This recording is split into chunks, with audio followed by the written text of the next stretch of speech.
একই দেবী আমার নাম শুনে তুমি চমকে উঠলে কেন?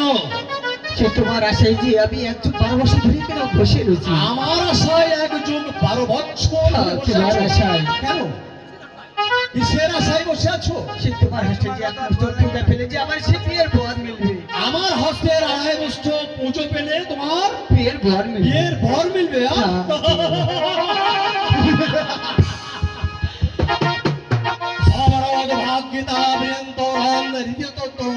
সমস্ত তথ্যই কিছু না কিছু আমার জানা আছে।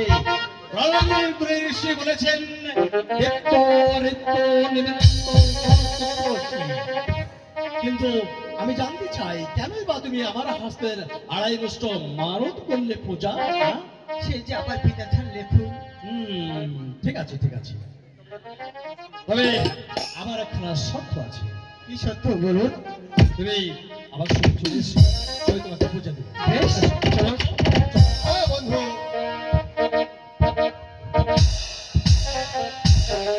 একই কথা, তুমি কি করছো? কই আমি তো কিছুই করিনি। এসো আমার সঙ্গে চলে এসো। বেশ চলো। একই কথা, তুমি লাভ দিয়ে কি খেলে? ও, আমি তো কিছুই খাইনি, তুমি চোখে ভুল দেখেছো। কিছু খাওনি? আমি দেখতে পেয়েছি, তুমি মিথ্যা বলো না। ঝম্প দিয়ে তুমি কি খেলে? তো বলছি আমি কিছুই খাইনি। এই যে অ্যাঙ্গ খাকে, অ্যাঙ্গ খাকে রে, এই যে আনের গো, ওরে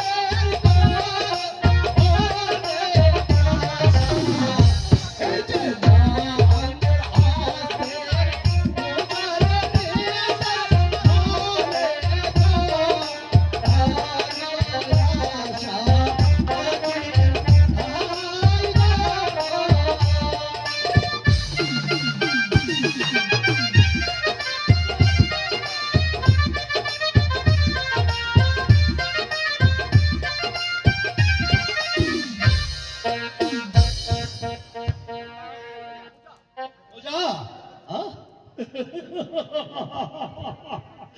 বোঝা আমি তোমায় দেব না, কারণ যে হাতে পূজা করি আমি শিবী সাধন আরোদ মনি, সেই হাতে পূজা দিব আমি ব্যাংক খাতা কালি।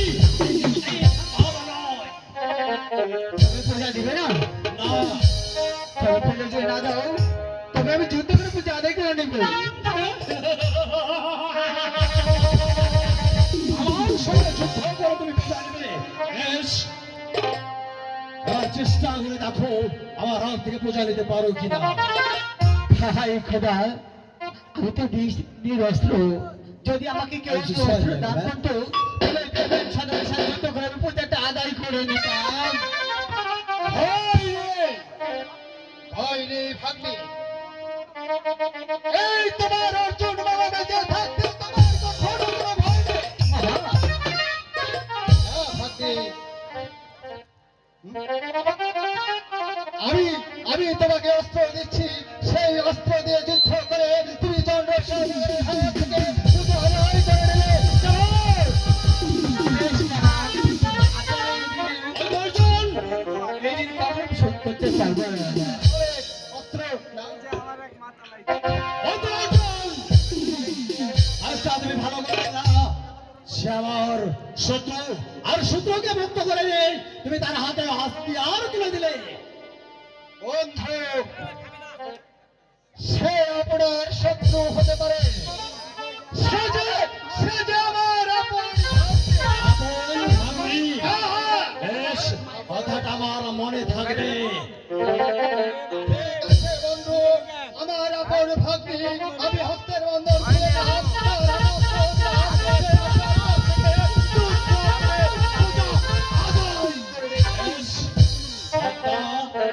এবার তুমি প্রস্তুত হয়ে নাও। ঠিক আছে, দেখি করে তোমাকে আমি পৌঁছে দেব। বেশ দেখি কার বাবাতে কত শক্তি। সাবধান হয়ে রে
পূজা কি আমাকে দেবে?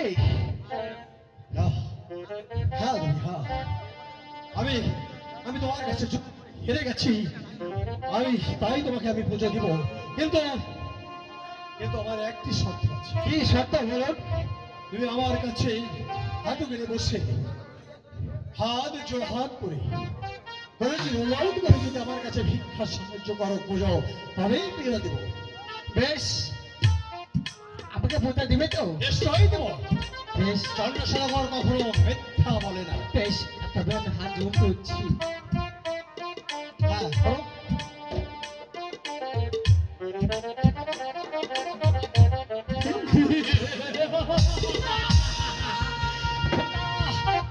এই তোমার উপযুক্ত পূজা পদ্মা, এই তোমার উপযুক্ত পূজা। আমার জীবন থাকবে আমি কখনো তোমাকে এতটুকু সিঁদুর পর্যন্ত দেব না। আমার পূজা নিবার সাধনাই, আমার পূজা নিবার সাধনাই, এই যে ছেড়ে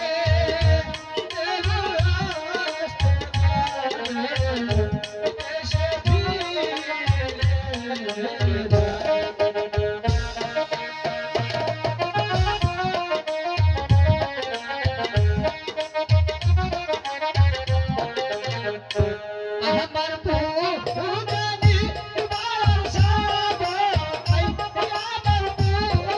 আমার পূজা নিবার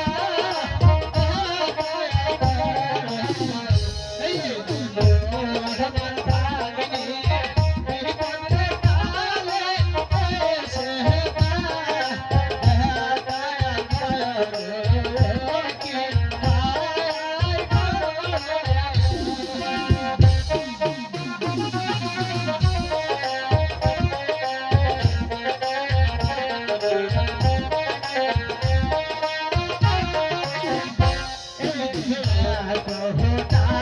এই যে ছেড়ে দেশে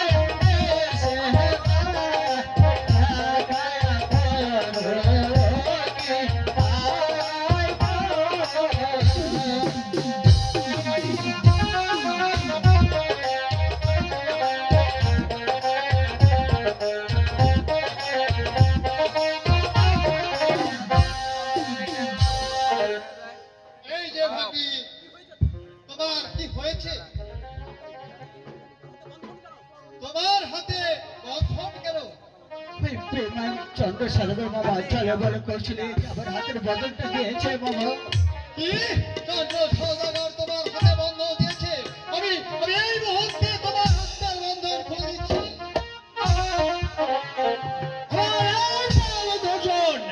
কারো বন্ধন এর ফল কিন্তু ভালো হবে না। ভালো হবে না মানে নিশ্চয়ই ভালো হবে, কারণ সে যে আমার ভাগ্নে।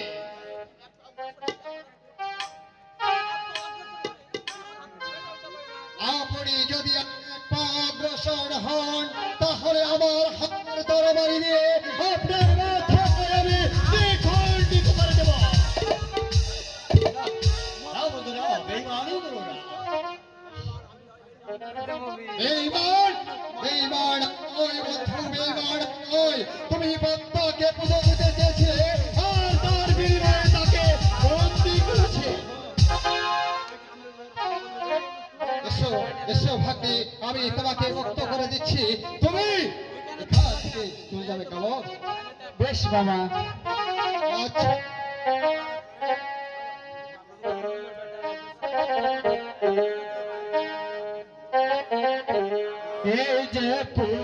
যাহা দিরা তাহিয়া যায় দূরে বন্ধু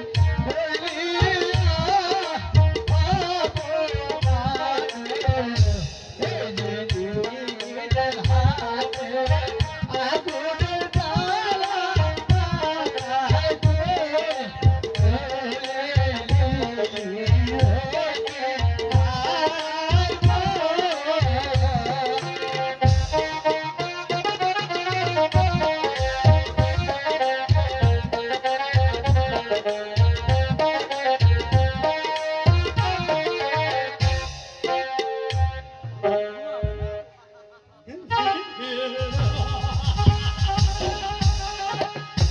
আমি আমি তাকে পৌঁছাতে চেয়েছিলাম, কিন্তু কিন্তু না দেওয়াটাই অনেক ভালো।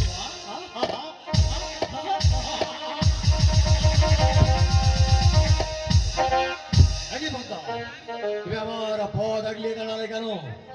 এখানে কি করছো? এখানে আমি লাউ কুমড়া গাছ লাগাচ্ছি। আমি আমি আমার ছয় ছেলেকে নিয়ে বসে বসে খাবো। খারে খারাপ চন্দ্র সাথে ছয় ছেলের মাথা খা।